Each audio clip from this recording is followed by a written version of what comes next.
This meeting is being recorded. Right.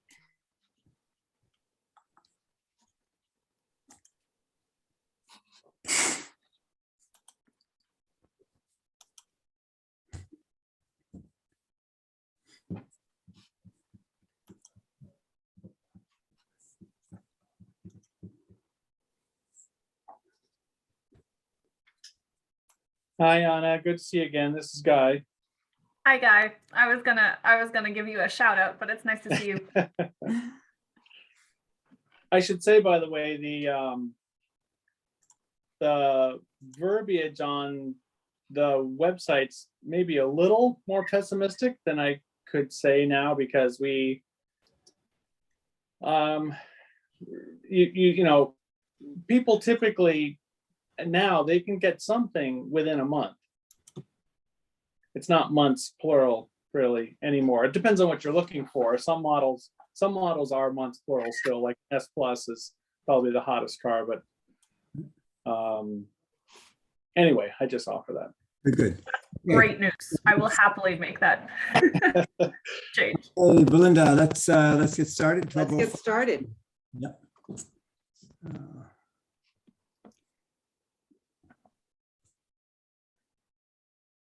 Do you want me to launch straight into the presentation? I think Michael's going to talk about the agenda here for a moment.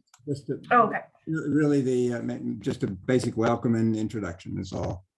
So, and then I'll let you go, Anna.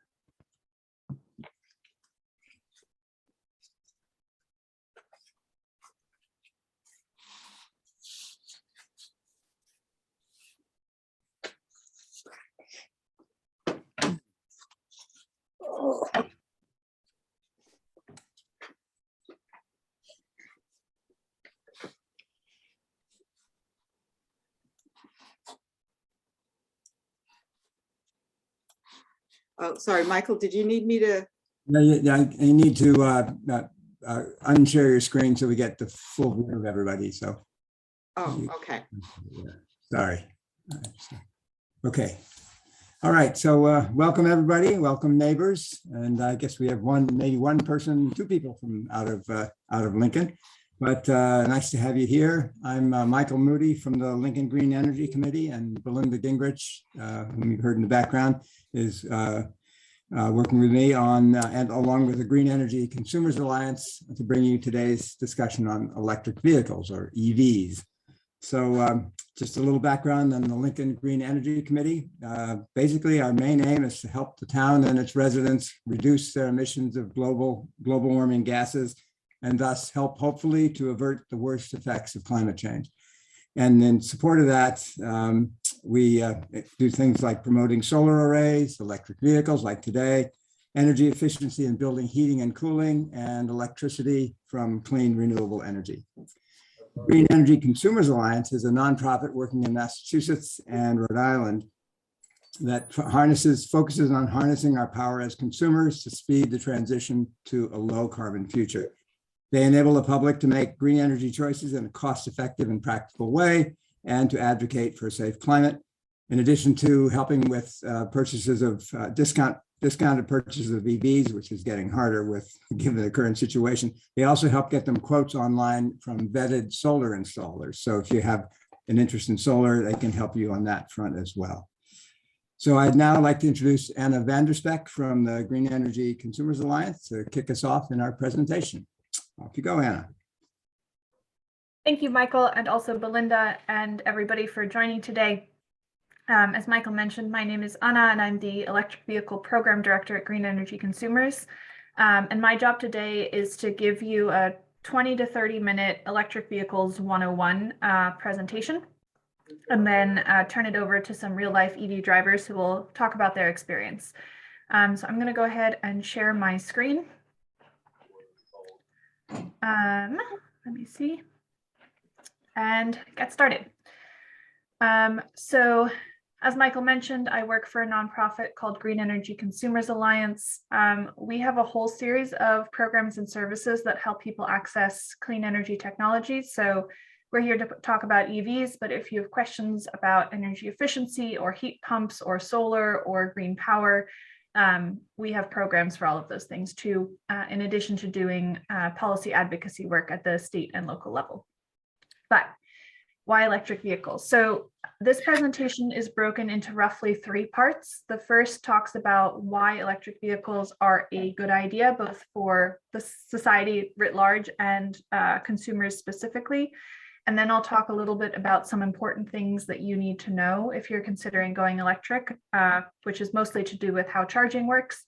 And then the last section will talk about how to get one if you're interested. And Guy Bedeau from Milford Nissan can probably answer questions there better than I can. But if you have questions throughout, please feel free to type them in the chat, and I'm happy to take a look as we go or at the end. So the first thing that's important to know is the environmental impacts of electric vehicles. And this is something that there's still a lot of confusion about. It is absolutely less polluting to drive a mile in an electric vehicle than it is to drive in a gas-powered car. And to illustrate that, we have got some data from the Union of Concerned Scientists. And they have a tool called the EV emissions tool, where you can plug in your zip code and see the comparative emissions of different types of vehicles. So the average gas-powered vehicle emits 381 grams of carbon dioxide emissions per mile driven. A plug-in hybrid, which is a vehicle that has a battery that you charge up by plugging it into a wall, but also has a backup gas tank. The average plug-in hybrid will emit about 176 grams of carbon dioxide emissions per mile driven in New England.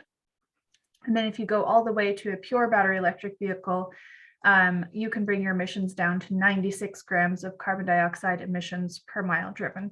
So the emissions I'm talking about here are the emissions associated with the electricity generators that are hooked up to our grid. And that's why the New England qualifier is important, because the Union of Concerned Scientists is actually taking into account the kinds of generators that we have in our region feeding us electricity. But basically, long story short, by switching from a gas-powered car to a pure battery electric vehicle, you can cut your greenhouse gas emissions by about 75%. And the emissions associated with driving an electric car will only continue to decrease as we add more renewable energy to our electric grid. Usually I make a shameless plug here about choosing local renewable energy through our Green Powered program. But I believe in Lincoln, you have a green municipal aggregation program. And I think you have an option there to switch to opt up to 100% local renewable energy. And that's something I would definitely recommend you do, whether or not you drive an electric car, but particularly if you drive an electric car, you can bring your transportation emissions all the way down to 0 by combining those 2 programs. This is all really critical in both Massachusetts, where I know we all are, but Rhode Island, where we also do business, because transportation is now the largest source of greenhouse gas emissions nationally, but also in these 2 states. In Massachusetts, transportation is 42% of our state's greenhouse gas emissions, and it's not decreasing because we're all driving larger, heavier cars and driving more miles per person over time. That slice of the pie is only increasing. So in addition to doing everything we can to support walking and biking and public transportation, electrifying whatever vehicles are left on our road has to play a really big part in our climate plan. Along with lower greenhouse gas emissions, electric vehicles have a real public health benefit because they also produce less of the toxic air pollution that gas-powered vehicles produce that harms people's health. So when a vehicle is driving on electricity, there are no tailpipe emissions. So that means there's also no nitrogen oxides or less particulate matter than you'd find with a gas-powered car. And again, even if you take into account how that electricity is generated, there's a real decrease in that kind of pollution.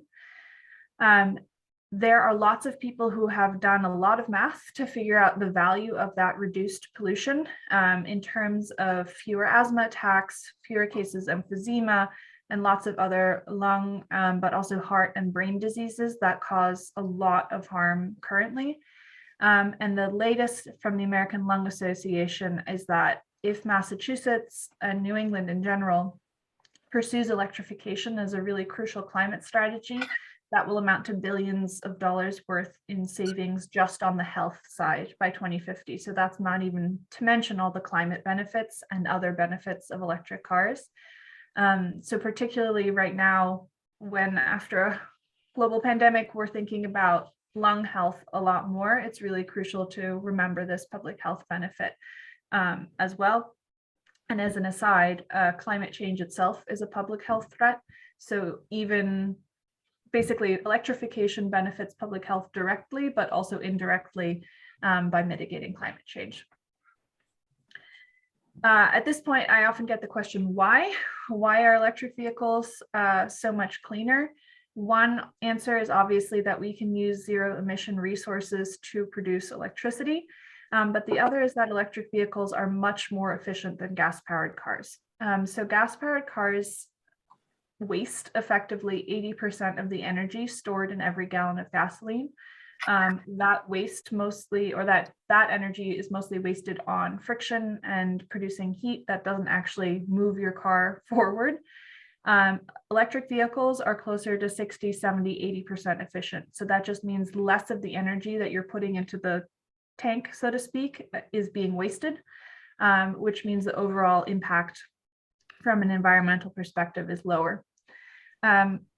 One easy way to sort of wrap your head around this is to compare the miles per gallon and miles per gallon electric of popular cars.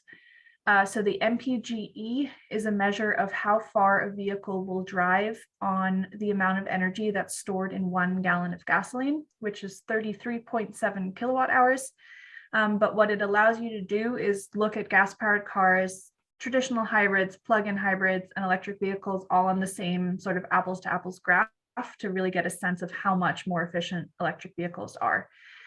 So that's what this graph on the right is. You'll see that the popular gas-powered cars right now are somewhere from 18 to 30 miles per gallon.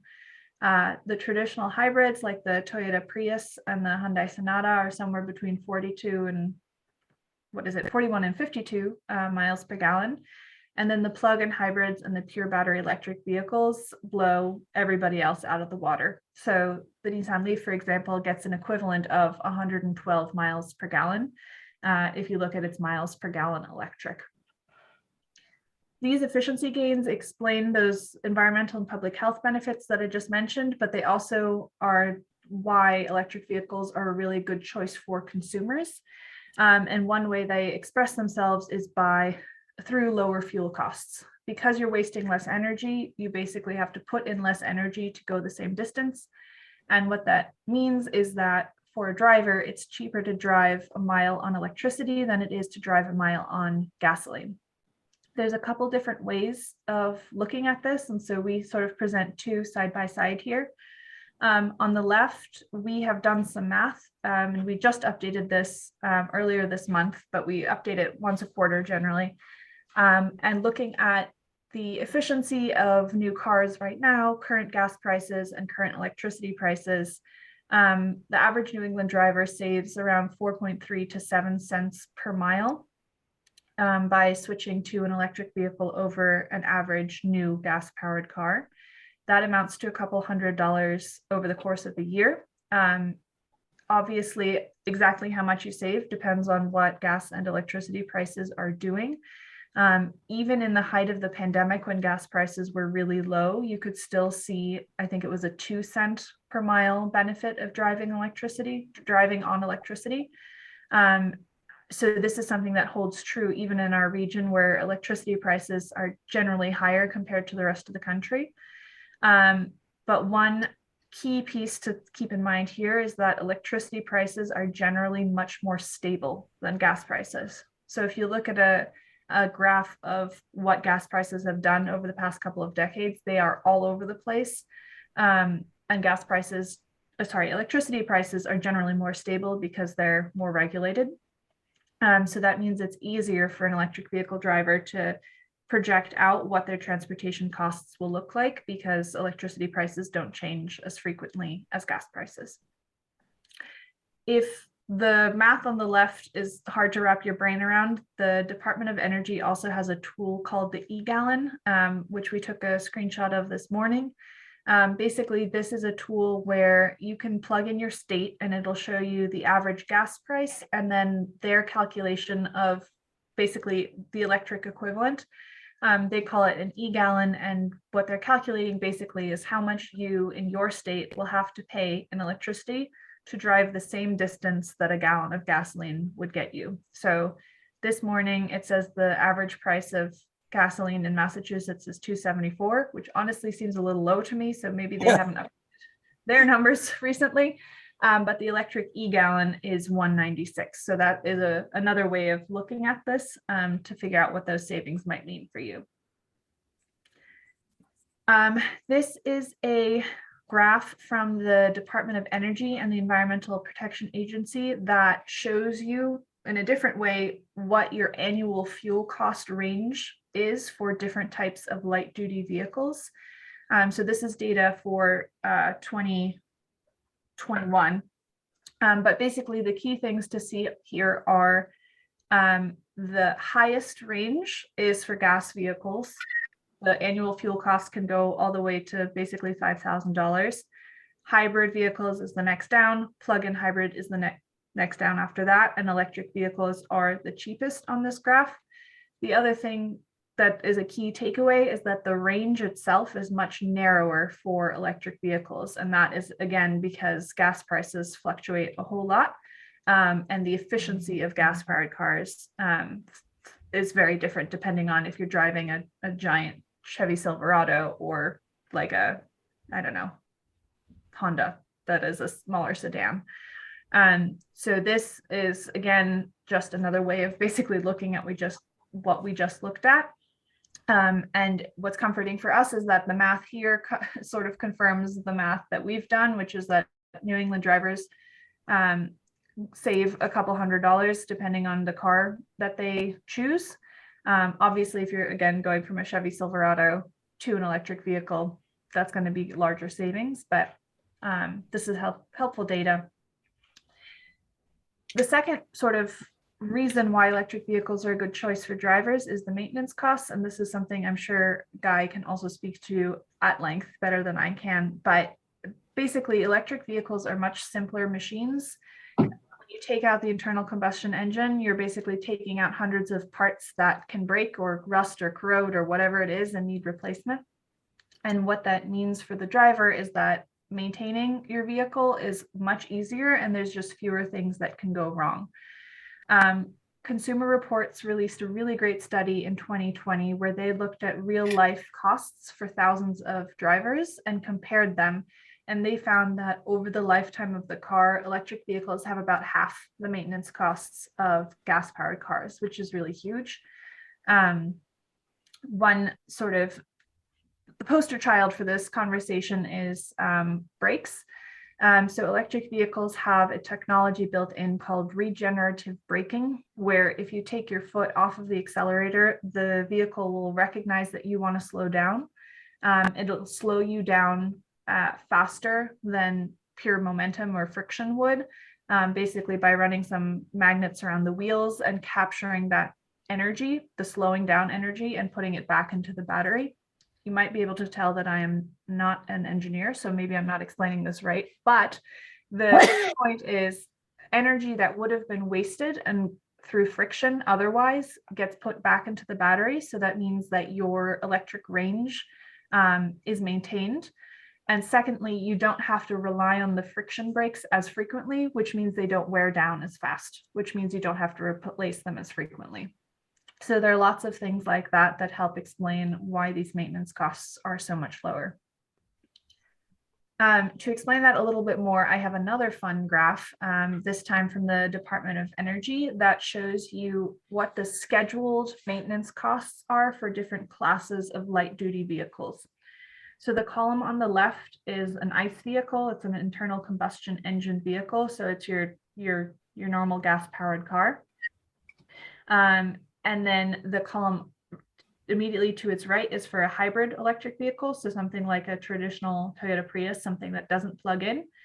And then the PHEV is the plug-in hybrid, and the battery electric vehicle is the BEV. So you can see basically with every step to the right, closer to a pure battery electric vehicle, the maintenance costs jump down. And the biggest jump is when you remove the internal combustion engine completely and go from a plug-in hybrid to a battery electric vehicle.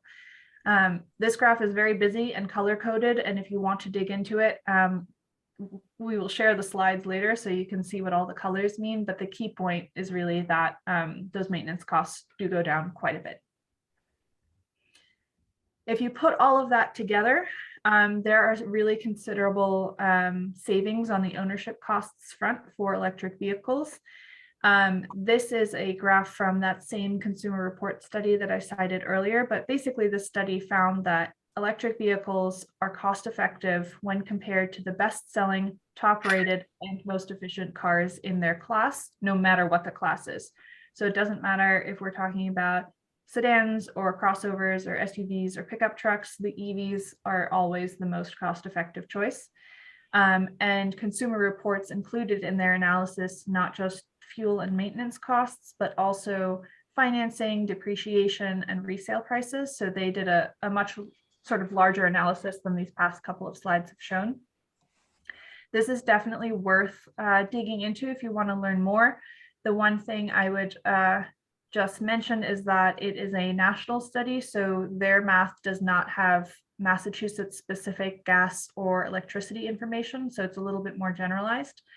But another cool feature is that it assesses vehicles both on a 5-year and lifetime basis. So if you're particularly interested in a used electric vehicle, you can see what the benefits are later in a vehicle's lifetime, specifically for electric cars. So this is one resource I can't recommend highly enough if you're thinking about getting an electric car. And then last but not least, in the why section, electric cars are really fun to drive. I say that as a person who talks about electric cars all day, every day, but honestly, I don't really care about cars very much. I care a lot about climate change and public health. But if you get into one of these cars and experience how much quieter and smoother they are, how much faster they accelerate, you will see why when people survey electric vehicle owners and ask, are you ever going back to a gas-powered car? Nobody ever says, yeah. Nobody says, oh, I really miss pumping up at the gas station and smelling all those fumes, or I really miss how loud they are, things like that. The story I always tell is that my parents have an electric vehicle, and I've driven electric vehicles for lots of reasons, but I live in Cambridge and I don't have a car. So when I need a car, I'll get a zip car. And I once got a zip car and was driving with a friend and was like, I think something is wrong with this car. It is so loud. And I actually pulled over to check if something was wrong with the car. And my friend was laughing next to me going, no, that's just what cars sound like. But I was so used to how quiet the electric cars are that it was really jarring to go back to a gas-powered car. So I'm sure the folks who have electric cars have lots of stories like that. But if you haven't had the chance to test drive one of these vehicles, you really should, because they're great.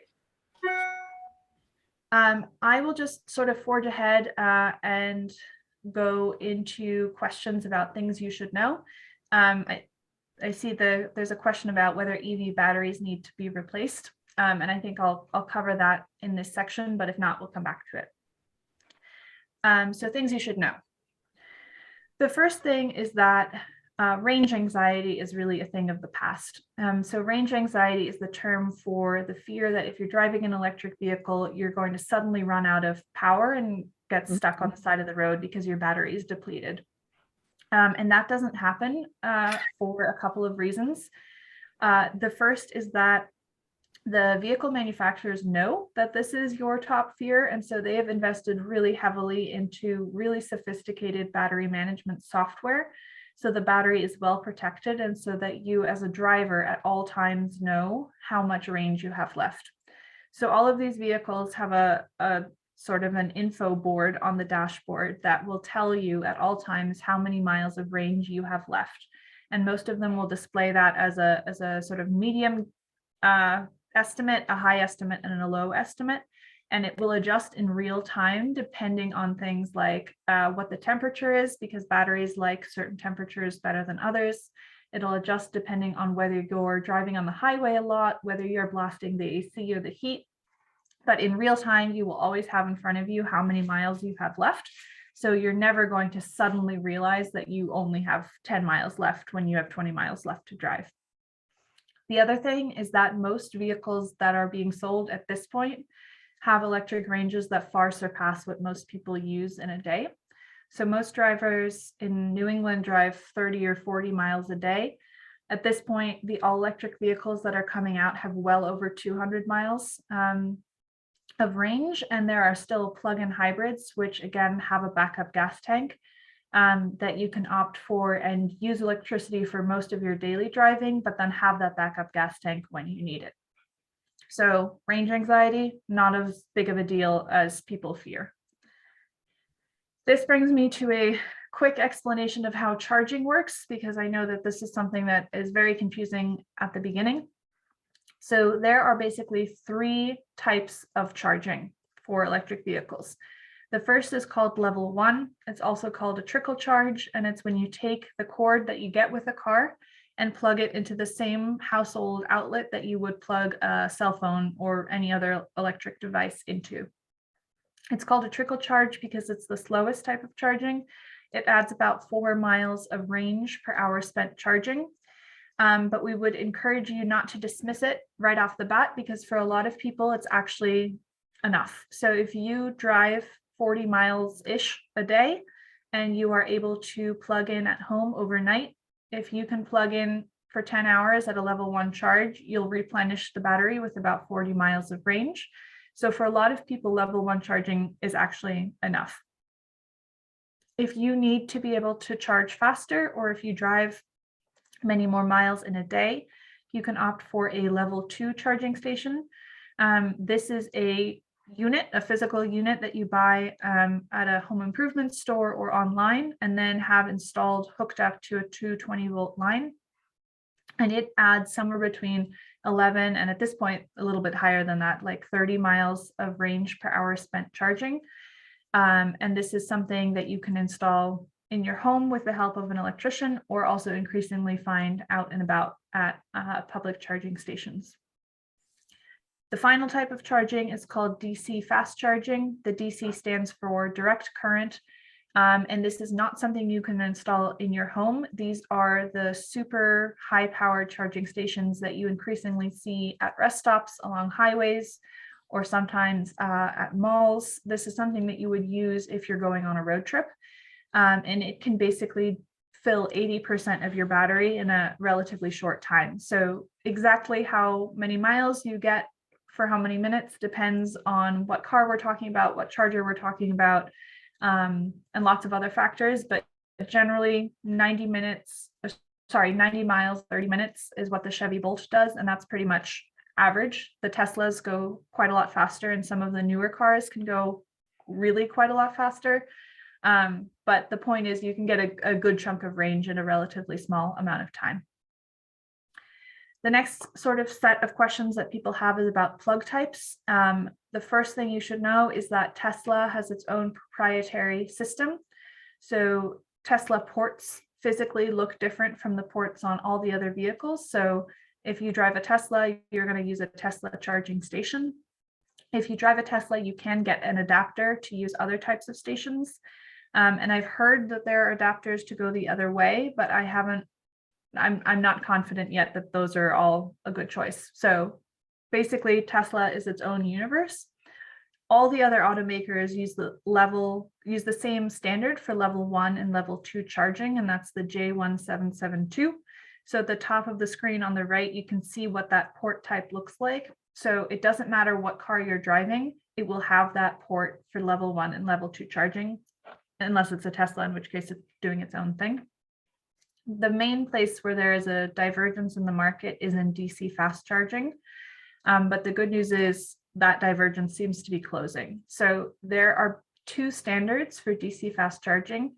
There's the J1772 combo, which is in the middle right, which is historically what American and European manufacturers have used. And then there's the CHAdeMO plug, which is in the bottom right, which historically Asian manufacturers have used. The good news is most charging stations out there have one cord for each plug type. So it's very unlikely that you will pull up to a DC fast charging station and not be able to use it. And it also looks like the CHAdeMO plug may be on its way out in the American market. I know Nissan has announced that for one of its upcoming new vehicles, they're going to install not the CHAdeMO plug, but the J1772 for the American market. So that's something to keep an eye on. But basically, as a driver, you will just know, okay, I have a Nissan Leaf, so therefore it's a CHAdeMO plug, or I'm driving a Chevy Bolt, so it's a J1772. And you'll just know when you're looking for charging to make sure you're looking for the right charger. And we can talk about that in a minute too. This is just a quick plug that if you are thinking about getting an electric car and you want to understand what questions you need to ask to figure out if you can charge at home, we have a guide for that, which we can send a link around later. But basically this guide is helpful information, but also sort of a checklist and a series of questions you should ask yourself or your electrician if you want to understand what installing a charging station might look like, or which one you should go for, or how much it will cost. So that is a resource available to help you through that, whether you've decided you're getting an electric car or whether you're still on the fence. It should be useful in any case. I mentioned earlier charging on the go. There is an increasing amount of public charging available. There are lots of different companies building out charging networks in this space, both level 2 and DC fast charging. We recommend a resource called PlugShare, which is where I pulled these graphics from. It is a crowdsourced resource, so it is sort of platform and charging network neutral. So you can see all of the charging stations on one map instead of just looking at one company's charging stations. In these maps, anything that is orange is a DC fast charger, and anything that is green is a level 2 charger. And this is a great resource in that you can plug in any address and you can see the charging stations that are nearby, and you can click on any of these icons to learn more about that particular charging station, where it's located, how much it costs, how many stations there are. And it also has a feature that you can plan a trip if you want to go on a road trip in an electric car. So this is Massachusetts. There's plenty of charging in Rhode Island too, and you can use this to look across the whole country if you're curious. We also know that not everybody lives in a single family home with a garage or an outdoor parking space where they can install a charging station. So we have a sort of companion set of resources to that first charging guide, but this is specifically for folks who live in either apartment buildings or condos. So we have a resource for folks who want to advocate for the installation of charging stations in their homes, but also a resource for landlords who are trying to figure out how much this is going to cost and how it'll all work. Last thing I'll talk about is purchase and lease incentives. So there are a couple that you should be aware of. The first is that there's a federal tax credit for electric vehicles. It is up to $7,500, and I say up to for a couple of reasons. First, it depends on the battery size of the car. So vehicles that have a larger battery qualify for a larger federal tax credit. Ones with a smaller qualify for a smaller federal tax credit. It also depends on your personal tax liability. So if you don't owe the full amount in federal taxes, you can't carry over the difference from one tax year to the next, and you won't get a check from the IRS for the difference, which is unfortunate and something that may be changed and Build Back Better if and when that ever moves. And finally, you should know that the federal tax credit was set up to jumpstart the EV industry. So it is set up to phase out after a manufacturer has sold 200,000 units in the US. So far, Chevy and Tesla have completed that phase out. So there's no federal tax credit for their vehicles. But for all the others, there are still federal tax credits available. In Massachusetts, there is a state rebate called More EV. This is a after the fact rebate. So once you acquire a vehicle within a month, you have to fill out a form online, and then you will receive a check in the mail with your rebate. It is $2,500 for battery electric vehicles and $1,500 for plug-in hybrids that have at least 25 miles of range. And across the board, the final purchase price has to be under $50,000. Last set of incentives is the Drive Green discounts. So Green Energy Consumers runs a program called Drive Green, where we have a network of dealers who post prices on our site side by side, and in normal times that involve posting discounted prices. Now there is no discount, or there are very few discounts because the car market is a wild west, but we are able to connect you with car dealers like Milford Nissan and specific EV specialists like Ibojo to help you get into an electric vehicle as smoothly as possible. So the last thing I'll do is actually just show you that website real quick, and then I'm done, and I'm happy to turn it over to other folks. I think I need to reshare my screen though so that you can see the website.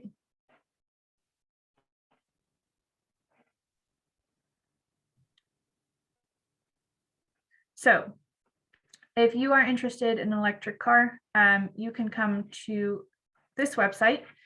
You can choose new or pre-owned vehicles, but we'll start with new. Basically, you can come here, you can learn about all of the different models, and then you can check off whichever ones you're interested in and find out what dealers have those vehicles available right now. So you can learn about the different trims, check off whichever ones you're interested in, and then compare local dealers that are offering, in normal times, again, discounts, but right now just offering the ability to pre-order. So you can check off the dealerships that you're interested in, and then you can complete the sign-up form, and we will connect you with the right person at that dealership who knows how to talk about electric cars. And then, just because I don't want to take up too much time, I will very briefly show you the pre-owned portal, which is slightly different. Here, there are no dealerships that you can sign up for, but you can learn about historical model years of electric vehicles and how much they generally cost. So you can say, if you, for example, are looking for a used electric car that is a pure electric vehicle and has at least 100 miles of range, and you want to know what the cheapest one is, you can filter by type, and then you can sort by price. And you can learn about the different models and learn about what the generally fair price is according to Kelley Blue Book, how many miles each model year had, and sort of narrow down your choices that way, and then go off to cars.com or Vroom or Craigslist or whatever to try and find one. So I'll stop there. Those are the resources we have. And I will turn it back over to Michael. Thank you, Anna. Okay, so time for questions now. Lots of great information, Anna. You covered it really well, really thoroughly. Pretty compelling arguments. So if you want to ask a question, raise your electronic hand. And if you've never done it before, at the bottom of your screen towards the right side is a button called Reactions. Click on that, and then you'll see a button that says Raise Hand. Just click that, and I'll see a raised hand next to your name, and we'll call on you in order. And you'll have to unmute before you speak when I call on you. So if anybody wants to go ahead. And Anna, there were 2 or 3 good questions in the chat that you might look at. Okay, Roy, go ahead and unmute yourself. And right. So I'll just ask my questions from the chat. Thanks, Anna. That's a very helpful presentation. So you mentioned the Massachusetts rebate of $50,000, and I wonder, is that just the MSRP or does it include other things? It includes other things. So the final sales price. So there are some vehicles that are right on the fence, so that if you get a package that puts you over the $50,000 mark, then you don't qualify. But if you get one of the lower trim levels, you still do. Right. So would that even include things like the documentation fee, which is like $100 or so? It's really the bottom line on the invoice. That is a That's good. really good question. I think Guy might be able to answer it more. I think it's just the Oh. bottom line on the invoice, but Guy has direct experience with this one. Well, we don't have any pure electric cars that are up in that $40,000+ price range yet, because the Aria is not here yet. So I don't know the answer actually, because it's not been an issue.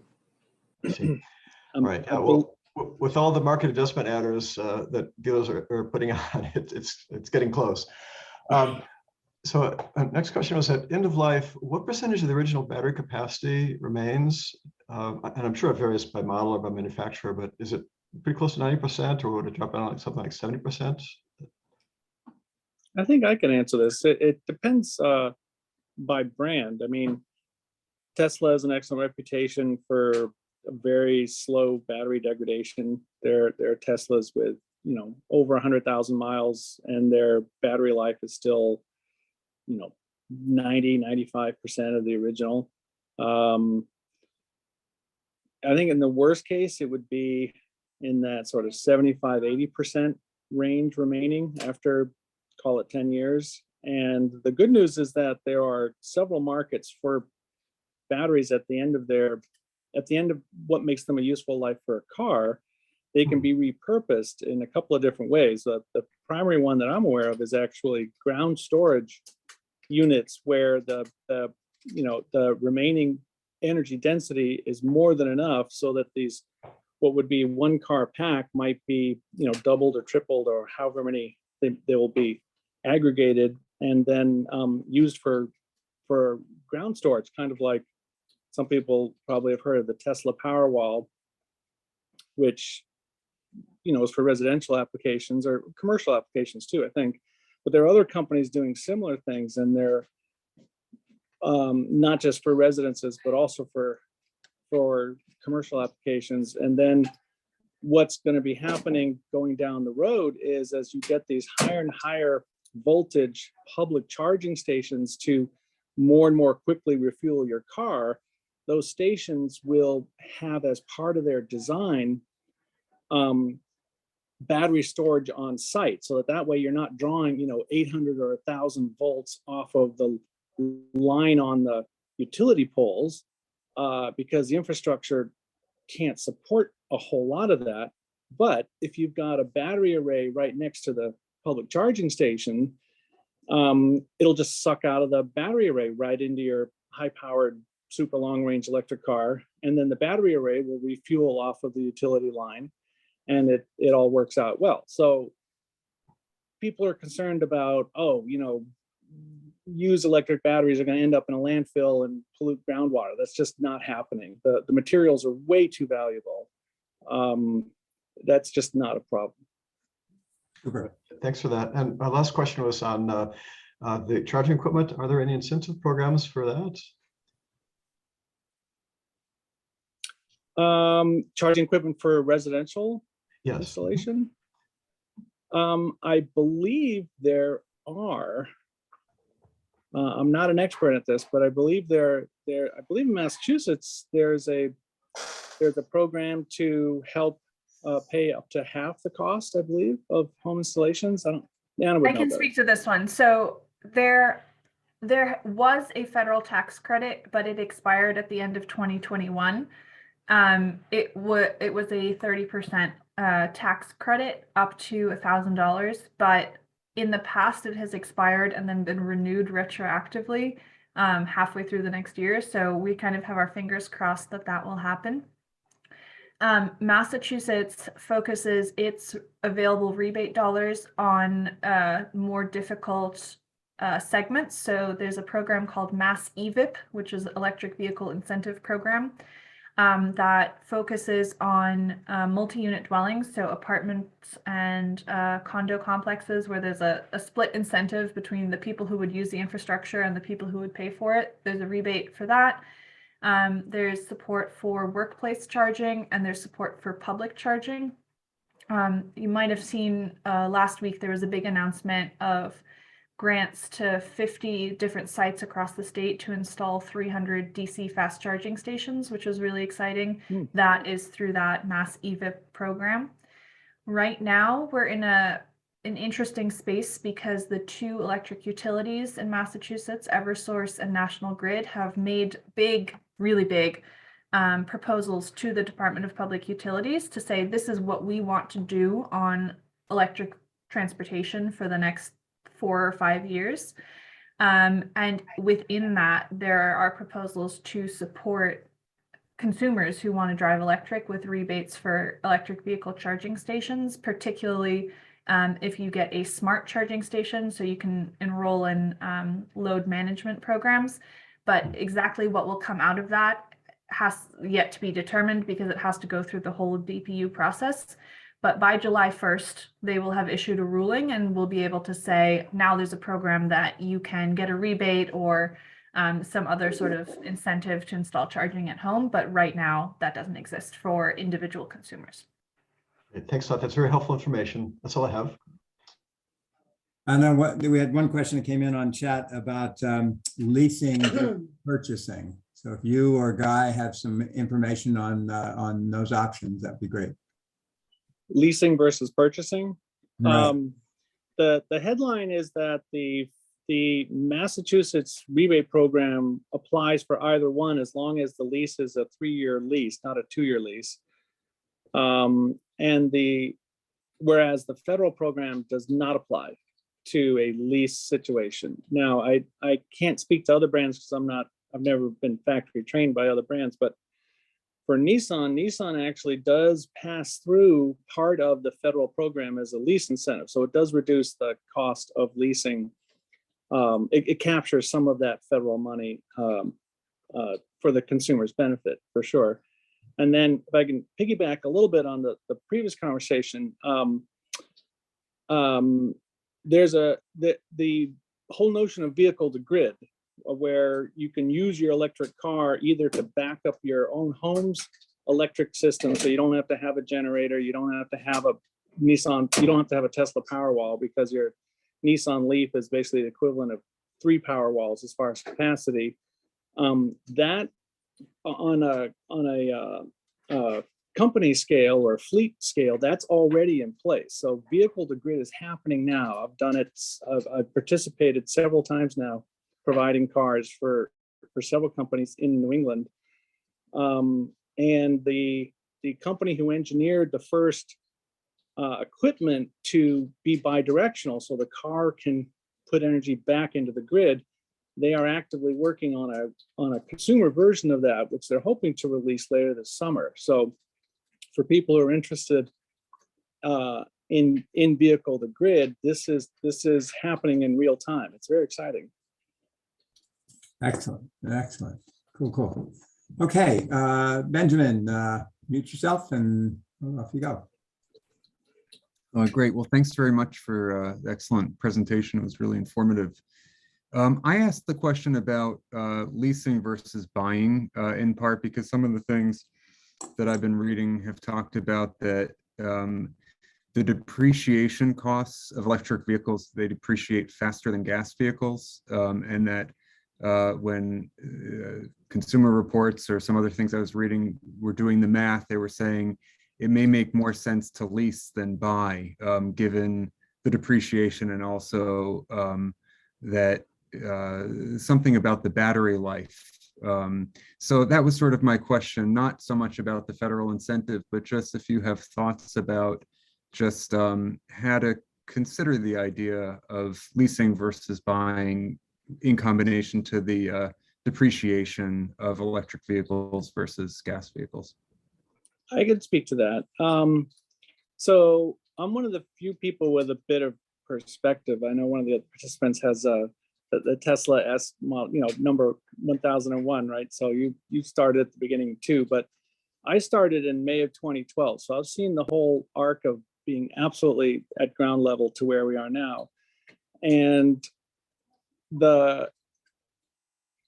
for several years, up until about 2018, the retail experience was most people leased, because the improvement in engineering and range and such was quite noticeable year to year. So people didn't want to buy a car and then have it be, obsolete in 3 years and not worth anything, and they'd have to start from scratch. So 95% of people would lease at least a Nissan Leaf. They would lease the Leaf. And then when the new model came out in 2018, I noticed it flipped to about 50-50. It was quite noticeable because that was the first year that it was 150-mile rated range instead of 100 or less than 100. And now I would say, at least during the pandemic, the last year and a half, more people have purchased instead of leasing. And then as far as depreciation goes, there's two kinds of, there's two categories. If you're looking at a car that still qualifies for the federal rebate program, if you're in Massachusetts, right, this is $10,000 after the purchase. That's an awful lot of money. So if you were to apply that money and pay down the car loan by that amount of money, your car will be worth more than the remainder of the loan. It absolutely will. The problem people run into, they say, oh, geez, my car lost all this money, is because they take the federal and state money the car earned, do not pay down the car loan, do something else with the money, and now the car, yes, it's lost value. It's not worth what in a couple of years, it's not worth what they still have on the loan. They go, oh, I'm in a jam now. It's the car's fault. Well, it's not the car's fault. It's maybe a little insufficient discipline in applying the money to where it actually deserved to go, or could have gone at least. And nowadays, pretty much any brand that's available now, the range is sufficient, the reliability is excellent. I'm partial to Nissan Leaf, of course, but people who are buying them, they tell me, they intend, like, no, this is going to be their car for the next 10 years. Excellent. Excellent. I'll Okay. just add to that. There's good data on depreciation specifically in that consumer report study that I mentioned. So I'll paste the link in the chat if you want to look into that in more detail. Fantastic. Great. Great, great, great. Okay. Seeing no hands raised, let's move on to the next section. Where we'll have 3 different people talk about different cars that they're in love with. And so we'll start with Guy, and he'll talk about the Nissan Leaf. And then Diana Jung and Jim Hutchinson both from Lincoln will talk about their cars. And so Guy, go ahead, 2 to 3 minutes and for each car. Thanks. Sure. Well, first disclaimer is I've never actually owned or leased a Nissan Leaf myself, because I've never had to. I've always had a Nissan North American Leaf available to drive. I've driven many thousands of miles in Leafs in all kinds of New England weather, again, starting back in 2012. So I've driven every version, every generation of the car. I like it because it is big enough to be extremely useful. It is plenty quick. It's as quick. The longest range one, especially, is about the power of a gasoline V6 engine, which is plenty quick for most everybody. It's extremely quiet. It's extremely smooth. I remember the first time I drove one, and this is the first version of the first generation car, right? This is the first time I've ever been an electric car. And I'm driving down the highway near the dealership, and I literally started giggling out loud. And there's no one in the car, because there's a combination of just how smooth and quiet and quick it was. Our daughter was about 3 or 4 years old, and it was a combination. I just popped into my head this sort of Scheherazad's flying carpet and the Jetsons car, sort of, It was a taste of the future instantly. There's nothing like it. There's nothing like driving an electric car. And then maintenance, reliability, which is better than any gasoline car. I'm a old-fashioned stick shift, manual shift guy. So my personal car is an old manual shift little car that I do like, I will say. But my next car is going to be going to be some kind of pure electric car for sure. There's nothing like it. Cool, cool. I love the list that you had in something you sent us of all the different parts in a gas-powered vehicle that aren't in an electric car. I mean, just like huge, every one of them expensive and prone to failure. So, Well, the quick way I illustrate that sometimes is I'll tell people, there's no transmission in any electric car. So how do you go in reverse? Right? There's no transmission to shift into reverse. And people usually look at me and they're sort of like, and I said, the answer is so simple that you won't think of it, right? Because no gasoline engine ever made can do this. And the answer is, of course, is that the motor spins backwards, right?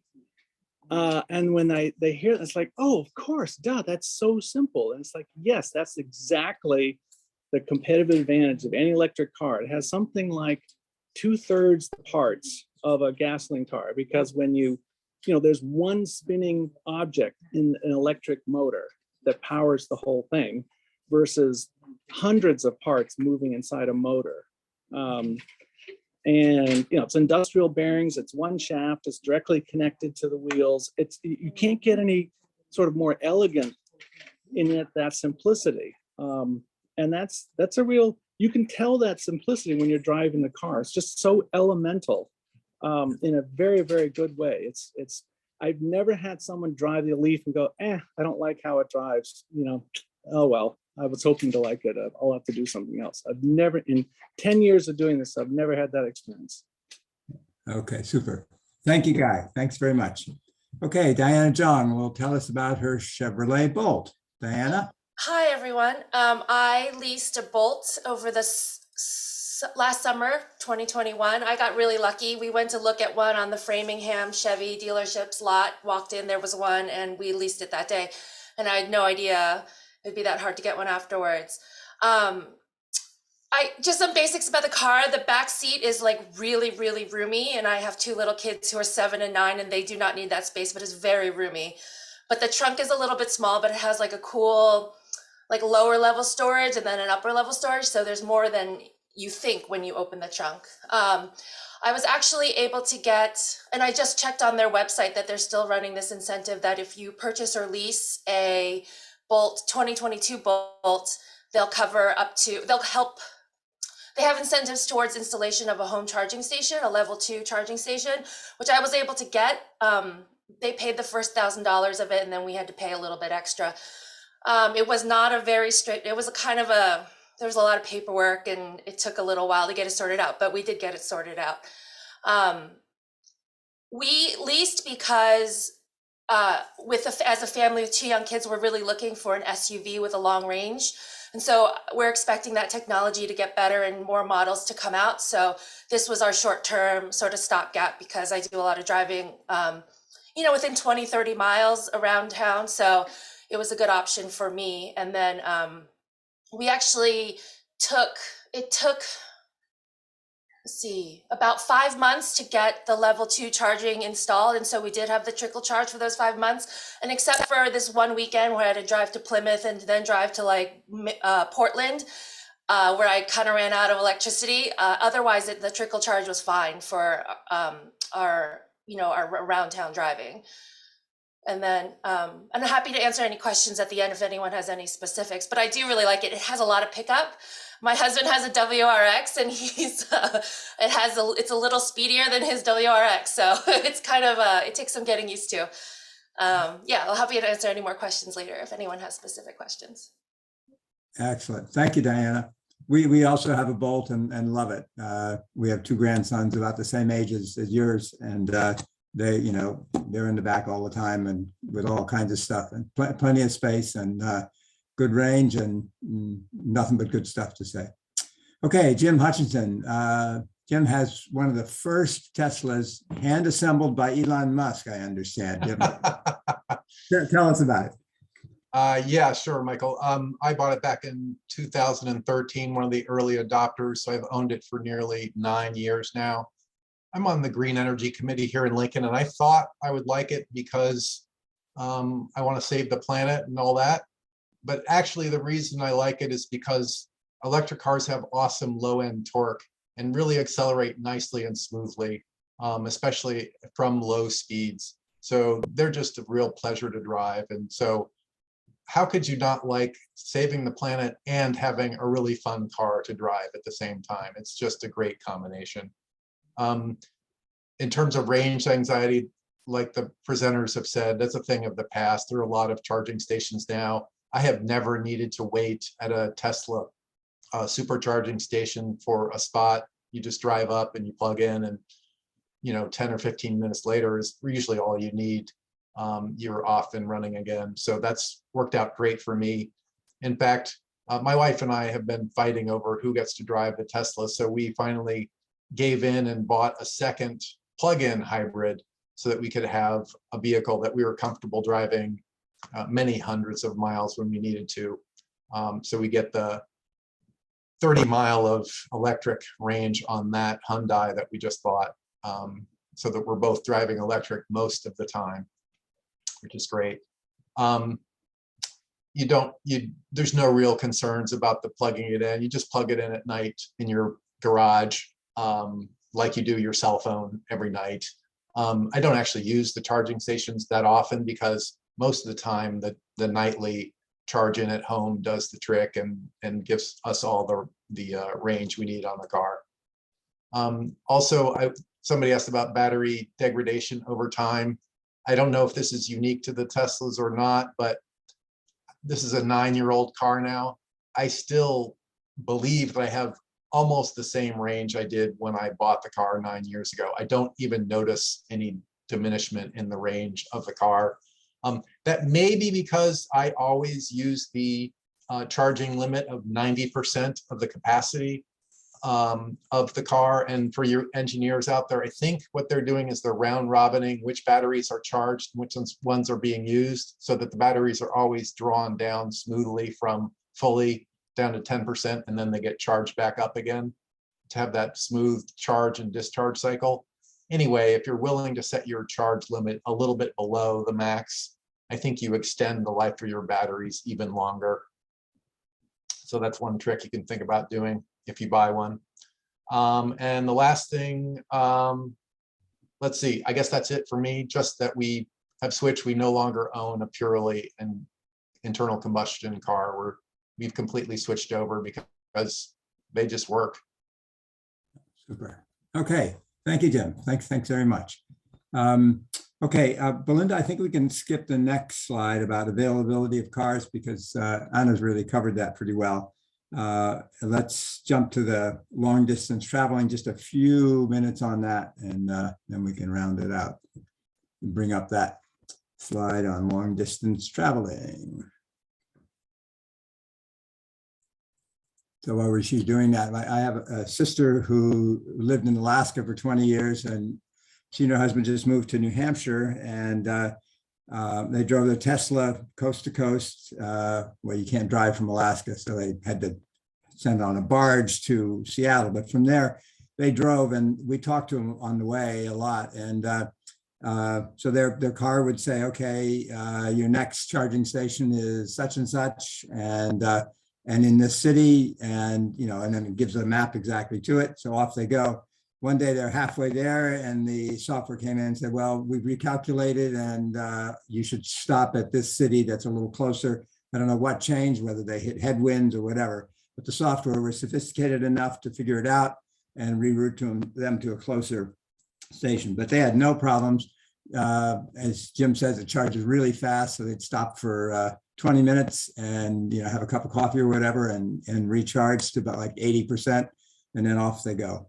So, okay, so that brings us to the slide. Okay, key points for long distance driving. Anna already talked about the route planning apps, plug shares, as she showed you there. It gives you good information on each station. And Teslas have the route planning built in. One thing to know is that driving speed affects range. It does in a gas-powered car exactly the same way, but you'll go 20% farther on a charge at 60 miles an hour than at 75. That's a big impact. Now with a gas-powered car, your tanks are so big, you don't really notice it. But in an electric car, it's something you have to be aware of. So a little slower, it lets you go a good bit further. Weather and terrain also affect range. Really cold weather can reduce range as much as 40%, according to a AAA study, unless the EV has a heat pump. And the Nissan Leaf does, Kia Niro, the Tesla Model Y, and I think all new Teslas of any model have heat pumps. And I just learned this morning that Bolts do as well. So much more efficient than the electric resistance heat that that early ones ran on. So just a few things to think about. But basically, if you plan ahead, you do fine. With a 250-mile range that's common in current EV models, you can drive anywhere in Massachusetts without worry, but you probably want to charge up when you get there. Like if you go out to the end of the Cape, what we did summer before last, or to the New York border, you want to charge before you come back. Longer trips are really easy in Tesla, as we just discussed. And the current charging network, as Anna mentioned, is growing all the time. Long trips are doable in any EV, but it just takes a little more planning and maybe a little more time, depending on the amount of charging compared to a Tesla. So that'll only get better. Okay, so if anybody has any final questions, we can take them. I think we'll have to go back to the other screen, and then we'll put this back up. Any final questions from anybody? For Guy or Anna or any of the users? We good? I realized I kind of buried the lead in a little bit of a way, which is Nissan's releasing its second pure electric car this fall, but reservations for it are already happening. It's called the Aria. It's our all-wheel drive crossover electric car. It's going to compete directly with like Tesla Y and VW ID4 and Kia EV5 or 6 or both. So the good news is there's way more variety of cars that people are much more that are likely to fit your needs now than there has ever been. And Nissan, we're very, very excited about this next car. I was actually flown by Nissan to Japan to see it just before COVID started. And no, I was not the patient one that brought COVID back from Japan. But so if anybody has any questions about the Leaf or the Aria, I'm very happy to answer any email. Right, fantastic. Okay, Michael, unmute yourself. Has anybody gotten any word of when the convertibles will start turning electric? I've heard no mention. Anna, I have no idea. I know that Smart for a while had the convertible Smart car, but they stopped selling that in the US market, and I don't know any more than that. Thanks. Yeah, sorry. Jim, go ahead. Could someone address public charging stations in Lincoln?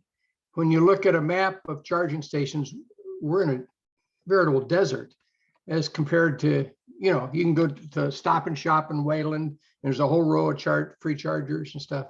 So what's going to happen in Lincoln? Oh, good question. So the first person who asked questions on today's call, Roy Harvey, is also on the Green Energy Committee. And he's got a subcommittee that's looking at exactly this. Currently, the only ones that are at Drumlin Farms, I think they have 4. And but there are programs that are coming through Eversource and their partners to expand charging networks. But in Lincoln, you're right, we're in a desert and it needs work. So the Green Energy Committee is beginning to look at that. So.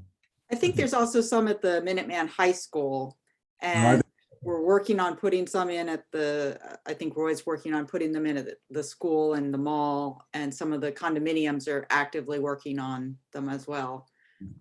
So great. Thanks, Belinda. Okay, so there's some work underway. Needs more. So okay, so thank you all. This has been great. There's two final things before we adjourn.